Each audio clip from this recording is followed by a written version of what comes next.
Look at her. I had to put a chip in the back of her neck. You find it difficult to look at her. I do. Oh no. Black Widow is bad. I've heard a lot of people say that the movie could have had potential if it had come out 5 or 6 years ago, and that might have been the case if you also had better writers, better story, better fight scenes, better CGI, better villains, got rid of all the man-hating woke nonsense, and didn't have your two main heroes indiscriminately kill dozens, perhaps hundreds of innocent people, and if you had changed all of that, then yeah, maybe the movie could have had some potential. I beg to differ, sir. It's hard to believe how many deliberately bad choices were made in this movie, a lot of which were the same mistakes that happened in other recent failures. Things like spending an excessive amount of time giving backstory to an object that was utterly meaningless until now, or drastically altering a popular character from the comics, making that character unable to speak, and then twisting the origin so that the character has become something unrecognizable. And of course, making the movie a flashback about a character that's already died in the main part of the story, thus rendering any of the character investment in this movie utterly irrelevant. This was the first movie in Phase 4 of the MCU. It was meant to be the launching point for all of the other movies in the MCU for the next 10 years. It was incredibly important that it be successful. Instead, it became the worst movie in all of the MCU. Please clap. In regard to the bad CGI, I have to point out that what you watch now is not the same as what was released on the first day. That initial release had all kinds of errors in it. There were some scenes where you could quite literally see the green screen behind the characters. There were other scenes where you could see the guide wires attached to the stunt characters, and I don't understand why any of this was allowed to happen. It's not like this is the first time that Disney or Marvel has used this technology. They've been using it extensively in every movie that they've made for the last 10 years. Add to that fact that Black Widow had been delayed for an additional year, and they had more than enough time to go in and make sure they had done it right. But they didn't. Instead, they released an unfinished mess. And even now, after they've gone in and made changes and fixes to the CGI, it still looks terrible.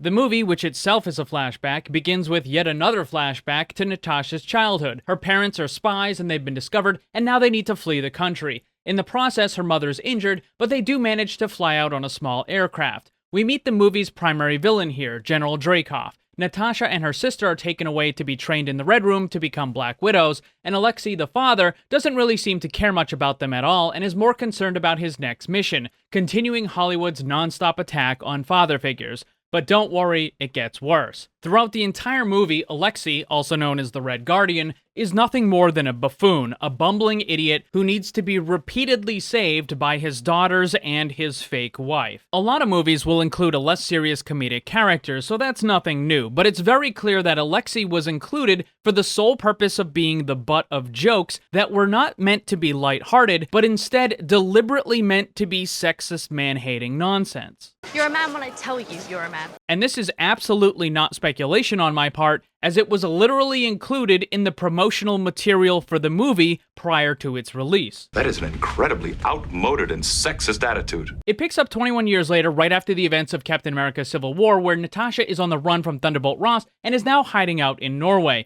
It then jumps over to Natasha's sister, Yelena, who still works for the Red Room. She's managed to track down another woman who escaped from the Red Room, and during the chase, the other woman, out of nowhere, just gets hit by a car.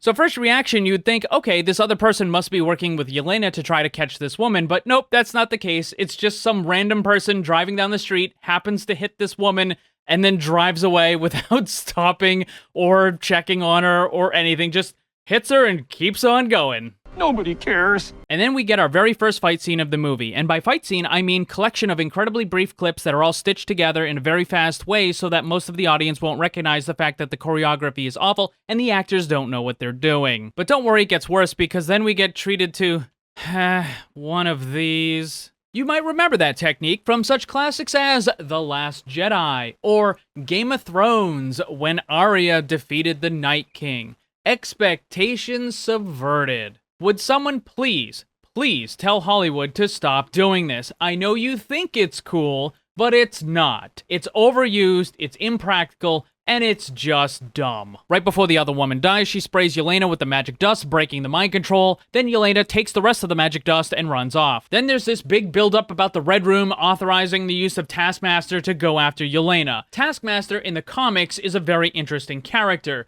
who has been completely and utterly ruined in this garbage heap of a movie. First of all, Taskmaster is a guy, but the movie gender-swapped him to a woman because of course. Will be.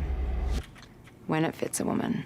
What's even more pathetic is that the movie creators genuinely thought that this was going to be some sort of big surprise that they could reveal at the end of the movie, even though it was painfully obvious from just the trailers that this is what they were going to do. But hold on, in order for the character to actually look imposing, be the correct size, and do all the physical activity required, the movie creators needed to rely on a man to wear the suit 99% of the time. In fact, even in some of the scenes where the helmet is taken off, they didn't take the man out of the suit, they simply green screen the woman's head on top of his. In order to make this powerful, intimidating woman character, they needed a man to do it, which honestly, I think is hilarious. You're saying it's a woman's game because women are weak and need more help. Yes. In the comics, Taskmaster is interesting and unique for both his powers and his story. He has the ability to copy any fighting style he sees, but he's limited by what his body is physically capable of doing. However, there is a significant downside to his power as he can't shut it off. It's constantly memorizing everything around him all the time, and this is effectively overfilling and stressing his brain to the point where he has forgotten everything about his own life. He can't remember growing up, he can't remember getting married, none of that stuff. He doesn't quite live day to day, he does have a little bit longer memory than that, but all aspects of his own life he has forgotten. In the movie, Fake Master doesn't have any of those problems. Instead, she just has a chip that was implanted in her head, and the computer just gives her the information, and that's it. It's far more simple, and also a lot more boring. It's hard to believe that the idiots at Disney looked at Wolverine Origins and how badly that movie messed up the Deadpool character and how universally hated that change was,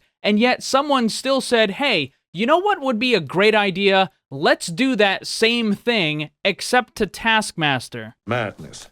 Madness and stupidity. By itself, the sexist gender swapping of the character is bad enough, but this movie had to go even further, and it absolutely destroyed everything about Taskmaster that was interesting and fun, and they had to do that for an incredibly stupid reason. They had to make Fake Master uninteresting and as boring as possible because they wanted to have their big stupid reveal towards the end of the movie where we find out that it was a woman actually in the suit, even though everybody was already able to predict that was going to be the big reveal. But they wanted that to happen, so they couldn't have the character talk at all during the first half of the movie. They had to make Fake Master as boring as possible so that they didn't give away the big surprise reveal that everybody already knew was gonna happen. Without a doubt, this is one of the best examples I've ever seen of Hollywood choosing to deliberately make a movie worse because they prioritize including woke nonsense over the quality of the actual movie. Really solid stuff there from your Hollywood brethren who know better than you. They are just better people than you. Natasha meets a contact out in the middle of nowhere who gives her access to a trailer where she can hide out. He also gives her a bunch of stuff that he took from the Budapest safe house, and she doesn't really seem to care about it at all. But later that night, the trailer's generator runs out of gas, and she has to head into town to get some more. On her way, the car gets hit by what appears to be a rocket and is thrown 100 feet, rolling over and over itself again and again. But since Natasha is just a normal human, well, I guess this must be the end of the movie. I mean, she doesn't have any superpowers. There's absolutely no way that she's going to survive this, so, I mean, I guess that's it. I guess she's dead. Oh, never mind. I guess she's still alive, but I mean, she's gotta be severely injured after something like that, right? Oh, never mind. She's completely fine, I guess, somehow.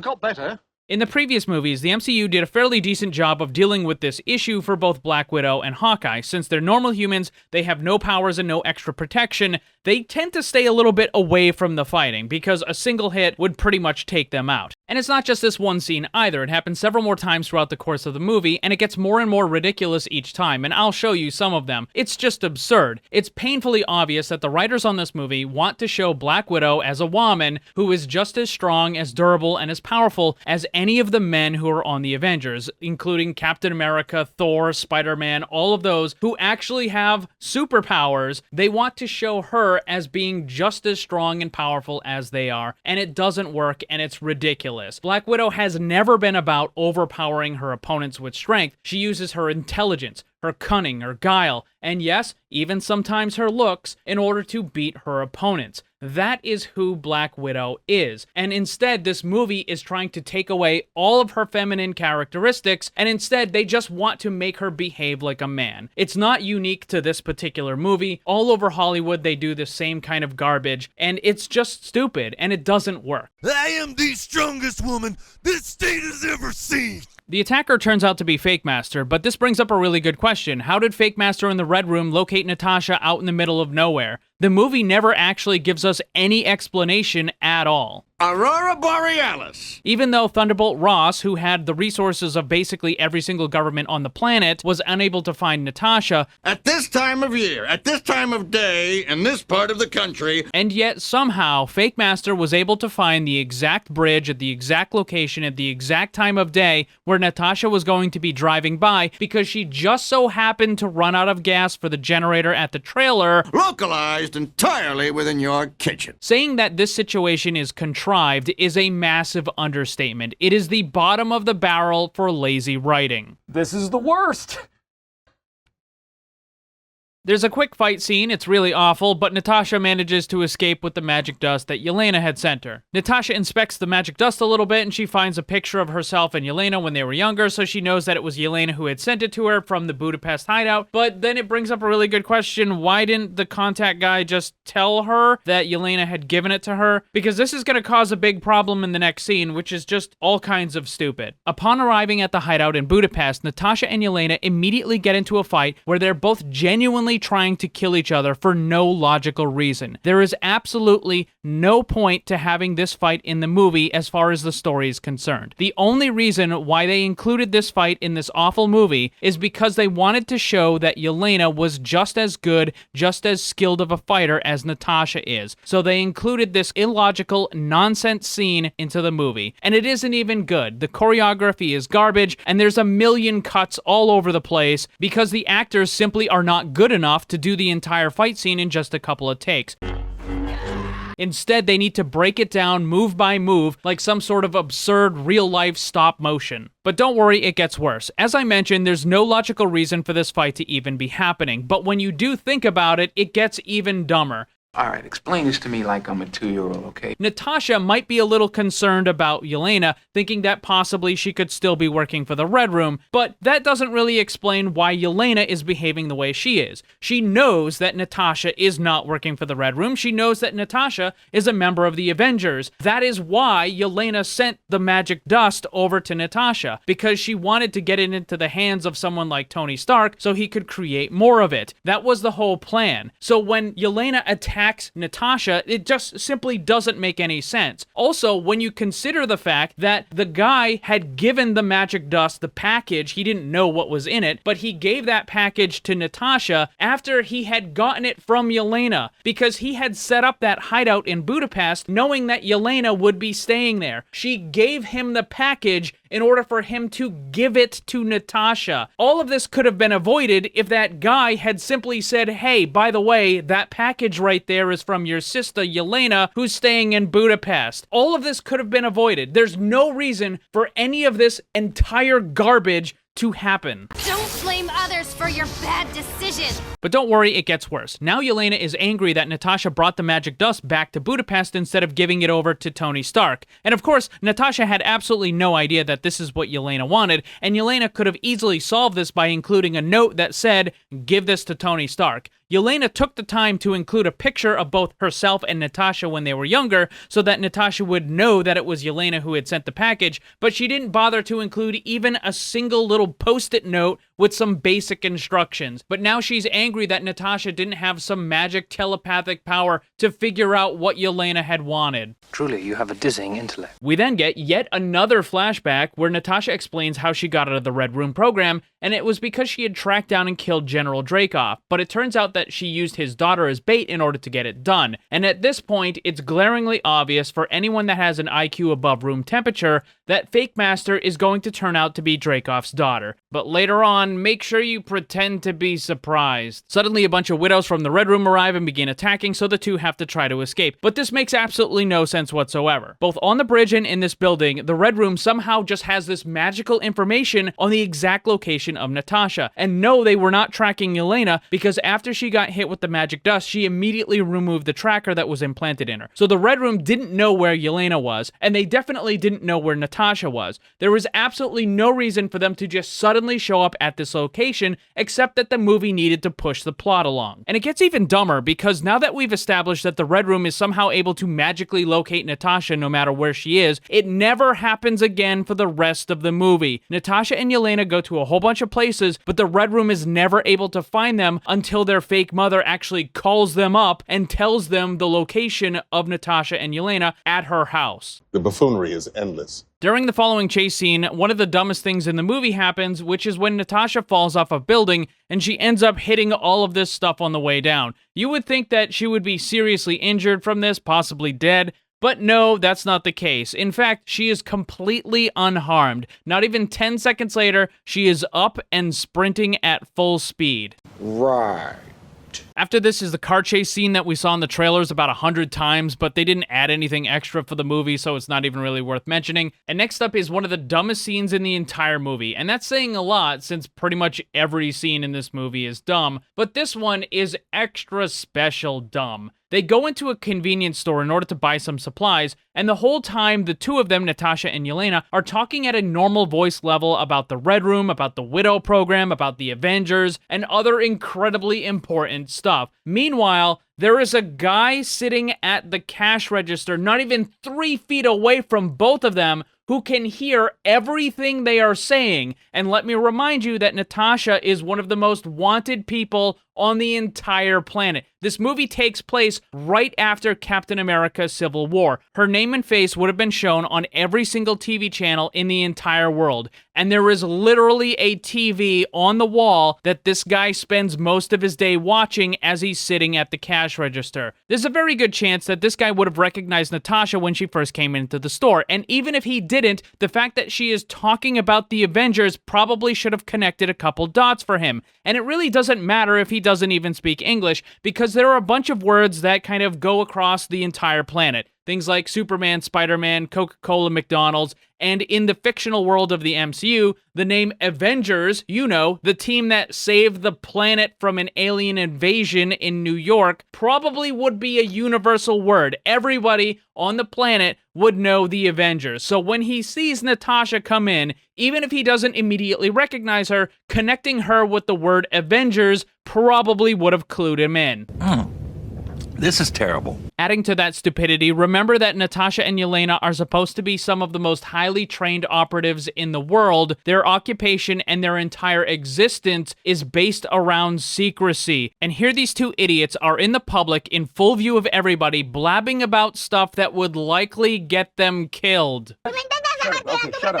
Shut the fuck up! They want to go after the Red Room, but they don't know where it is, so in order to find it, they have to talk to the only person that might be able to give them a lead, which is Alexei, Red Guardian, who is the guy who is pretending to be their father at the beginning of the movie. This leads into an incredibly awful scene, and I'll explain why when I get to it. I don't like having to wash the blood of innocence off my hands. Don't make me do it again. But now we arrive at the moment that everyone has been waiting for. No, I'm not talking about the reveal of Fake Master. I'm talking about the incredibly important plot element that was crucial to the character development of Natasha and was one of the most significant pieces of the story throughout all of Infinity War.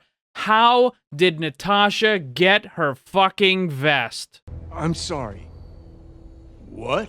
Yes, this amazing piece of clothing, as it turns out, originally belonged to Yelena. After she left the Red Room and regained control of herself, she went to a store and bought the vest, as it was the first piece of clothing she's ever purchased for herself, and it is also incredibly important because it has a lot of pockets. But I'm sure due to the massive significance, you already recognize this incredibly important garment from the other movies, I'm sure. I have no memory of this place. This is a level of stupidity that's difficult to comprehend. The movie just spent 2 minutes talking about this vest, and they're going to bring it up several more times in the movie. Someone in the writer's room actually suggested that they make a random piece of clothing that Natasha was briefly wearing during the Infinity War movie and turned it into a significant plot element for this Black Widow movie. This is almost exactly what Disney did with the dice that were hanging in the Millennium Falcon. It was just a prop in the original trilogy. It was added for a little more personality for Han Solo, but for some bizarre reason, they turned it into an incredibly important object during the Solo movie. Whether it was the dice or the vest, it's nonsensical absurdity that some idiot writer thought would be a great idea to include because they wanted to tie their garbage movies with something that was far superior. I don't think you should do that.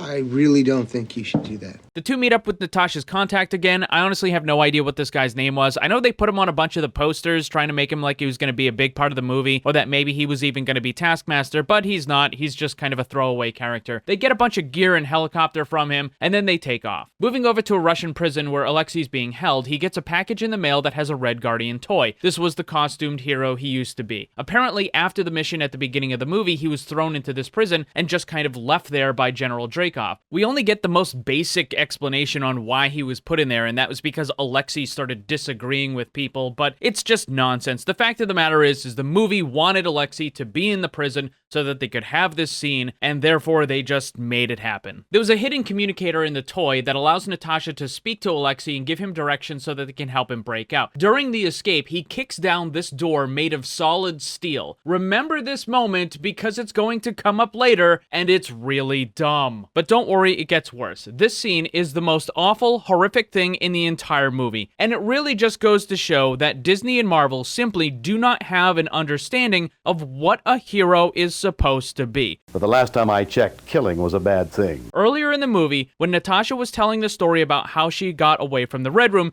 she said that she had to kill General Dreykov, but in order to do that, she used Dreykov's daughter as bait, thereby killing both of them in the process. This is the thing that Natasha has regretted, that we've always seen her talking about the red in her ledger. She's referring to killing the innocent person of Dreykov's daughter. Within this prison, there are a lot of bad people, mostly violent criminals. Now, do they deserve to die? Some of them probably yes, some of them probably no, but that doesn't even matter, because also inside this prison are a lot of completely innocent people. I'm referring to the ones that are working as the guards who are looking over the violent criminals, also the administration staff, the cooks, the janitors, all of the people that are working to make sure that this prison operates. Those are completely innocent people. I want to emphasize that they are not Hydra agents. They are not members of the Red Room. None of that. These are regular people that were hired to work in a prison. Are some of them going to be jerks, like the guys who gave the mail to Alexei? Yes, but that doesn't give Natasha and Yelena the right to kill them. I don't like having to wash the blood of innocence off my hands. Don't make me do it again. Let's take a quick look at what they do. For Natasha, she ends up beating up a bunch, causing some serious injuries. This guy probably has a concussion and maybe brain damage. This other guy gets pushed off the ledge, and he almost certainly dies when he hits the ground.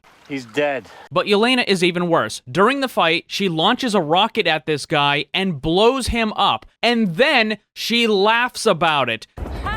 Keep in mind, this guy was completely innocent. He was a regular person who had taken a job to protect a prison full of violent criminals. This was a good and innocent man who was just doing his job, and Yelena killed him for it.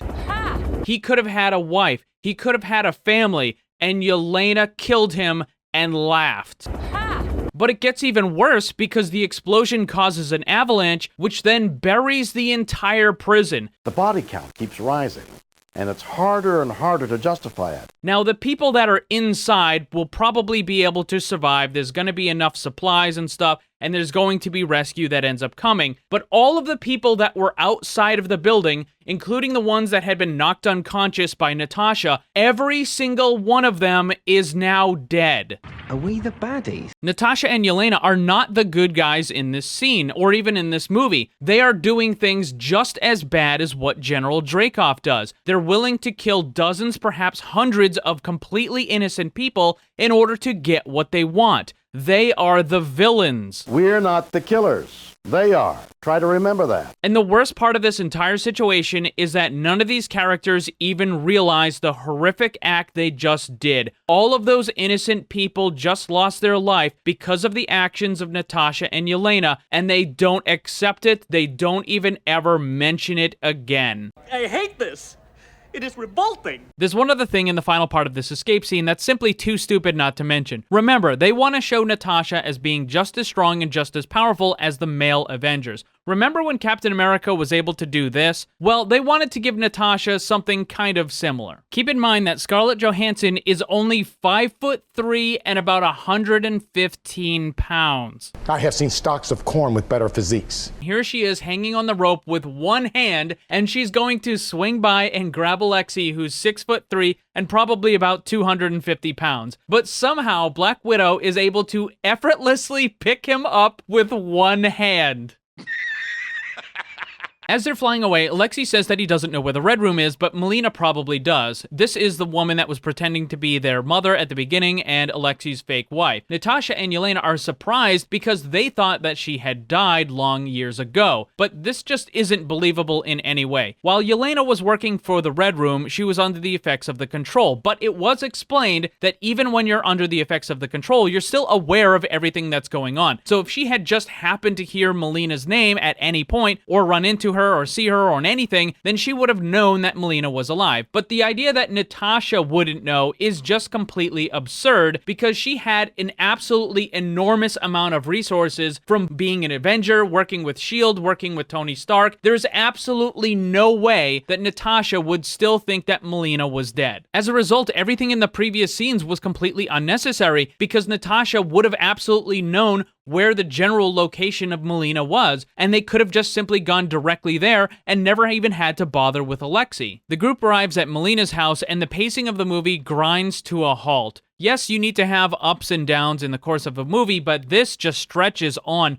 for way, way too long. It's full of awkward dialogue, bad jokes that fall completely flat. It is a truly terrible, terrible scene, and this is also another thing that we had in the trailers, and we've seen it 100 times. There's not a whole lot to talk about here. It's just awful. Turns out that it was Melina who created the mind control stuff, but no one really seems to be all that bothered by it, including Yelena, who was actually under the effect of that mind control stuff at one point for a very long time, and yet she doesn't really seem to be all that concerned about it. Instead, she's more upset about the fact that their time together when they were younger, she believes that it was important, and the rest of them don't think that it was important. So she's upset about that, but she's not upset that Melina was the one who created the mind control stuff. I don't get it. Natasha finds an old photo album in the house that Melina had kept, and the two end up bonding over some of their memories, at which point Melina then confesses that she already contacted the Red Room and that their agents will be here any minute. They quickly arrive and begin their attack, and Alexei goes to confront them but is immediately taken out by a bunch of darts, continuing the idea that he is nothing more than a useless idiot because Hollywood hates men, specifically fathers. All of them get taken on a jet and flown to the Red Room, which is revealed to be a large facility flying among the clouds. It's science. And while this does seem to be a bit ridiculous, in fairness, this sort of technology has already been established in previous MCU movies with the S.H.I.E.L.D. helicarriers. So the idea that you can keep an incredibly large object kind of hovering in the air does work within the MCU. However, what doesn't work is the idea that it would remain completely undetected. Something this massive would show up on basically every single radar and every single satellite image that has ever been taken of this area. There is no question that everybody would know that this is here. The reasons why the S.H.I.E.L.D. helicarrier were able to hide, despite being massively large objects in the air, is because they had that kind of cloaking technology. However, the Red Room does not have this. They're just kind of in the clouds, and that would not protect them from any sort of radar or satellite imagery. Congratulations. You're a failure. Once inside, Melina meets with Dreykov. Yelena is taken to have surgery so they can discover how the magic dust stuff works. They plan to kill her in the process, and both Alexei and Natasha are put in some kind of a holding cell. But suddenly it's revealed that Natasha and Melina had swapped places, and they were using those face replacement technology things. This is where the movie becomes even more pretentious and predictable. What the movie creators are trying to do here is constantly keep the audience in a state of suspense. They're going to be a big series of reveals that are supposed to change how you view the scenario, but it only works if you're an idiot, and that's because all of these reveals are painfully obvious. But what happens is they keep jumping back and forth between the characters, and they include flashbacks as well that show both Melina and Natasha planning for all of this different stuff. And they only reveal tiny bits and pieces as the scene unfolds. But again, it's incredibly predictable. During all this, Alexei is trying to break out of his cell, but for some reason he can't get through a plastic door. Sure, the door could have been reinforced with all kinds of stuff, but remember, Alexei did this. So we're supposed to believe that he's capable of kicking out a steel door with enough force to cave it in and send it flying, but he's not capable of getting through a 1/4 inch of plexiglass? How does that work? None of this makes sense. But don't worry, it gets worse. The entire reason why he can't get out is because the writers don't want a man to be able to save himself and the woman next to him. Instead, Melina is the one who just casually opens the door because she, quote, knows how they work, thus making Alexei look like a buffoon once more. Melina uses a radio to tell Yelena that she has a hidden knife, and Yelena uses it to escape easily, overpowering and killing all 3 men in the room, because of course. And this is going to be important, so pay attention for later. Back with Natasha, we finally get the big reveal that Fake Master is actually a woman. No one cares. Everybody knew this was coming. But regardless, Fake Master leaves the room, and then Natasha uses that as her opportunity to try and kill Dreykov, but she can't because of some pheromone behavioral conditioning thing she got while she was a widow in the Red Room. Of course, Dreykov gives this big exposition dump explaining how it all works, and as soon as he did, I instantly knew that Natasha was going to break her own nose so that she wouldn't be able to smell the pheromones, and then she would be able to attack him. This isn't some kind of Sherlock Holmes level deduction on my part. Just with everything else in this entire movie, it is stunningly predictable, but just pretend to be surprised when it happens. Now we have a firm grasp of the obvious. But now we come to one of the most unintentionally funny scenes in the entire movie. You see, the movie creators, Disney and Hollywood in general, want to show these female characters as being just as physically strong as a man, which is of course absurd, and this leads to scenarios like when Natasha was able to pick up Alexei with one hand, or when Natasha and Yelena are able to effortlessly defeat and throw around men that are twice their size during fights. This is of course because the stunt doubles are being paid to fall down. However, this next magnificent scene accidentally captures why all of that is fucking ridiculous. As Yelena is moving through the facility, she comes across this guy right here, and she does whatever the fuck this is supposed to be. She grabs his neck, spins around, and sweeps his leg. Now, there are a million reasons why this move is not practical and a terrible idea to use against anyone other than a stuntman who's being paid to fall down, but ignoring all that, the guy hits the ground and is then immediately rendered unconscious. This is despite the fact that he very clearly lands on his back and his shoulder, with his head never coming into contact with the ground. In addition to the fact that he's wearing a helmet, which would have protected him even if his head had hit the ground. But that's not even what I want to point out. This is the part where it gets good, and by good, I mean really, really dumb. We're supposed to believe that this actress, who is capable of defeating and overpowering men who are twice her size, and yet, when she has to move this guy's quote-unquote unconscious body, she doesn't have enough physical strength to actually do it.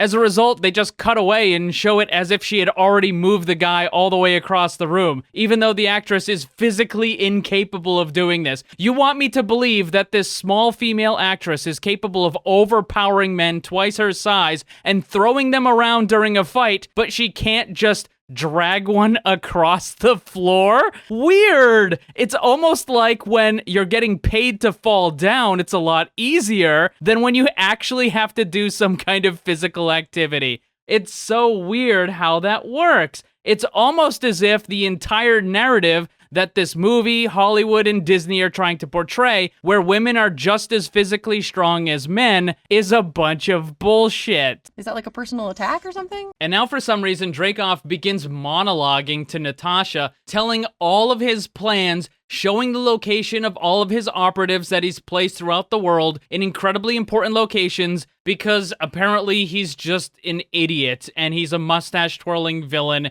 because the writers are garbage. But don't worry, it gets worse, because as part of his exposition dump, he shows Natasha a bunch of B-roll footage of just random disasters throughout the world? What? I don't know what's more pathetically stupid. The idea that this guy would have a folder full of random B-roll video to show to whatever hero happens to stumble into his lair, or that the movie creators thought it would be a good idea to include it. But don't worry, it gets worse. Now we get to see what Natasha's big plan is, which again is revealed through yet another flashback. Natasha decides to beat the villain. She's going to smash her face into the desk. I'm just gonna say it. So mind-numbingly stupid. By doing this, she breaks her own nose so that she can no longer smell the pheromones, which allows her to attack Dreykov. Again, this is not some Sherlock Holmes level stuff that I was able to figure out. This was so incredibly obvious when he mentioned that the only defense was her ability to smell him. It was obvious that she was going to somehow break her nose. At the same time, Melina has destroyed one of the turbines, keeping the facility in the air as it breaks apart and then begins to fall to the ground. Yelena finds the magic dust, straps it to a flashbang so that she can use it on a big group of the enemy widows. Of course, she must be lucky that she doesn't run into just one of them at a time, but no, that's not going to happen because the movie's dumb. Red Guardian is proving that he's still completely and utterly useless as he gets his ass kicked by Fake Master, and he is once again saved by one of the female characters, in this case, Melina,